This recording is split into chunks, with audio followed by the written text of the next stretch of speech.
Hi, welcome back to Cubs and Culture for January 24th, 2018. Discussing Dunkirk and why it's something of a shitty movie. Okay, so let me quickly. I referenced this in the first section, but there's these. Just to kind of reinforce my entire point about the Oscar and genre diversity, there are two other films that have been, in one case, won Best Picture, and then in another case was nominated for Best Picture, where the evacuation of Dunkirk formed a central plot, central moment, something central to their plot. You have Mrs. Miniver from 1942, which is about a woman trying to. So this movie is straight up war propaganda. It literally ends with the final, like, the end, buy war bonds is like how the movie ends. So it's straight up war propaganda, but it's this movie about a woman trying to win a rose competition, or rooting for a rose named after her in this rose competition, while also dealing with her son's marriage to a woman to a girl that whose family kind of objects. Oh, and then also World War II.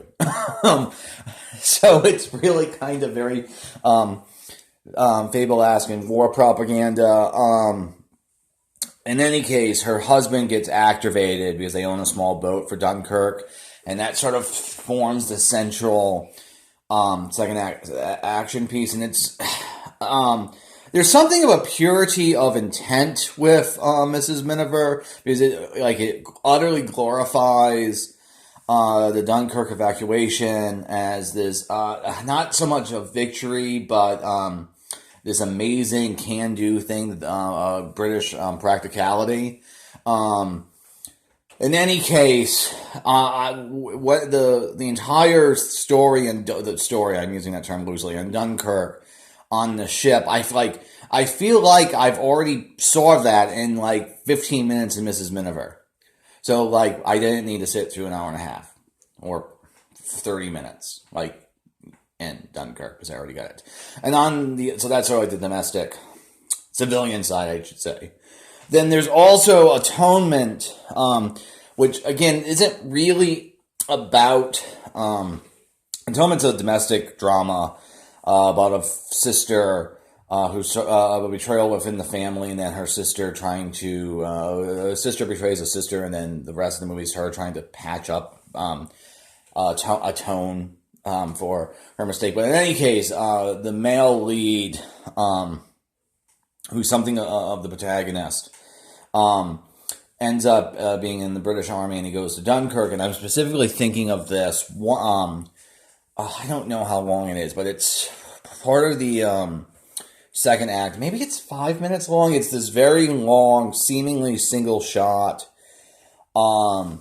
where it began. And the thing is, for Dunkirk, the story is, the Nazis are imposing on, and so the British are fleeing. So the camera's always behind his right shoulder, so you feel almost like it's a point of view shot from the Nazis. And anyway, so it begins with like people, them shooting horses, and then you see a whole bunch of people evacuating on boats, and battles in the sky, and there's this Ferris wheel which is all sort of decrepit and everything.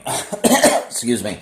In any case, the shot lasts about 5 minutes, and I feel like everything you can get from like these soldiers' experience in Dunkirk, like the actual Dunkirk, was mostly captured in that 5 minute like it captures the desperation, the melancholy, the way in which the world is sort of imposing on people and everything like that. So like I didn't need the hour in Dunkirk the movie. They did the same thing in Atonement in 5 minutes. So this sort of gets to my biggest issue with the film. Is the movie is very minimalistic. It's almost vignette. Like it's almost not even really like it doesn't have a story per se. In that there's like first act, climax, second act, reversal, third act. Like it doesn't really hit that. It's very minimalistically plotted, and it's very vignette-y. So, like, one of the stories is three pilots, and eventually gets down to one, are protecting um, evacuations, and so the only sort of like tension, and it's mentioned periodically, is he's one the main Tom Harding's the character. Um, uh, um, he's running out of fuel, and that's pretty much the only thing that's there. For like tension or character or anything like that. And then sort of like on the ground story, you follow this one guy around, and he because so in Dunkirk, the actual evacuation, obviously the British took British people first, and they didn't really stay for the French, or the like British first. So there's a so the ground story is basically these two guys. One's a Frenchman and one's a British guy. Trying to get onto a boat and survive, and they keep having when they made it onto the boat, and then the boat gets sunk, and then they make it onto another boat, and then they get discovered. And so the only sort of tension or character, like anything besides we're trying to evacuate, is the French character obviously doesn't speak English, and so there's something of a tension of will he be discovered, and then on like the boat story, the only thing is one of the kids, it's an old man and his two sons, and one of his sons is 17, the other one's 20 or something, and if you're wondering if the 17-year-old will be okay, etc., etc., etc., and then so it's in some ways it's just a very minimalistic plotted film where there's not really much there other than sort of like the logistics of the Dunkirk evacuation, which, yay, I guess, if you're into sort of military history, I guess it's somewhat interesting to see it. But the thing is, this might sound funny, but one of my biggest problems with this film is if you asked me to name a character, like the actual character name for anyone in the film, I couldn't do it. And then also because of the way in which the film is sort of spliced together, so it's three different storylines, and that have so at one point, in the sky, the fighter guy who's running out of fuel shoots down a German plane that's trying to shoot the boat on the ground. So you see the same event from both stories' perspective. That happens a lot. I didn't realize that was happening until about a third of the way of the movie, because the characters are so indistinct. And it doesn't come across as like this. Maybe it's supposed to be like the fog of war, so the fog of war is confusing, but it doesn't come across like that. It comes across as you're just following a whole bunch of characters, or actually just people, and they're not differentiated. There's the ground guys, and then there's the people in the sky, and then there's the people on the boat, and it probably. Rewatching it would maybe make more. Maybe I'd be able to track different characters better. But the film, in a weird way, the film doesn't I'll get into this a little bit in the next section.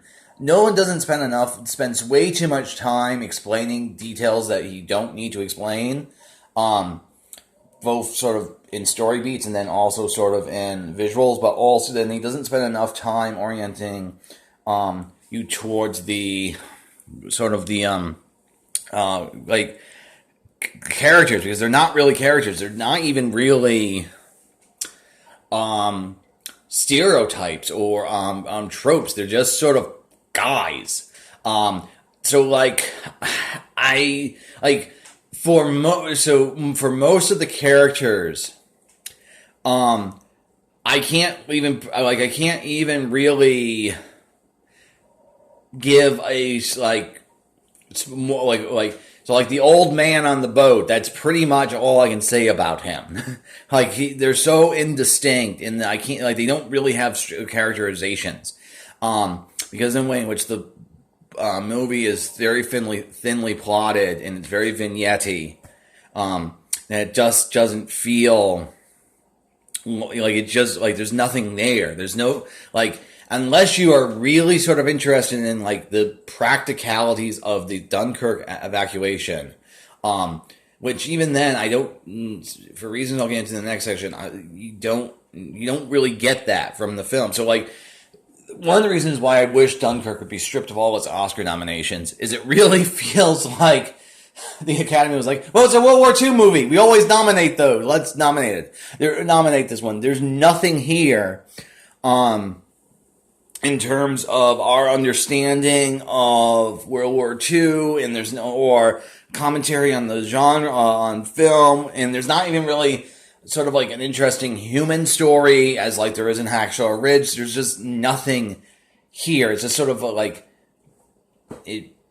logistics of the Dunkirk evacuation. Okay, I am repeating myself at this point. So I'll see you in the next section. Bye.